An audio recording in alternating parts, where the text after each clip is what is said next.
Hi viewers எல்லாருக்கும் வணக்கம். It's Friday morning. நான் எங்களுடைய பிரேக்ஃபாஸ்ட்டுக்கு வந்து இதான் வச்சுருக்கேன். ஊற வச்ச பாதாம் 10, கொண்டக்கடலை, அப்புறம் 2 பாயில்டு எக்கு, கூட வந்து ஒரு ஆப்பிள், ஆரஞ்சு, வாழைப்பழம் இதான் எடுத்துக்குவோம். இதான் இன்றைக்கி எங்களோட பிரேக்ஃபாஸ்ட்.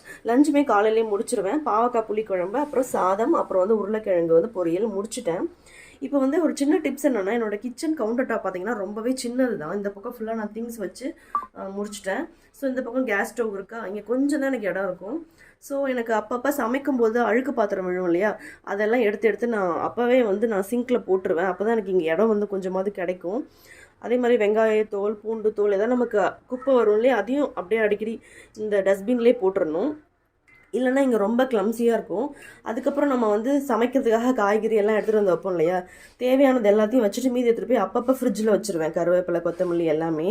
ஸோ இப்படி பண்ணிங்கன்னா உங்களுக்கு சமைக்கும் போது ரொம்பவே பீஸ்ஃபுல்லாக இருக்கும். தேங்க்யூ.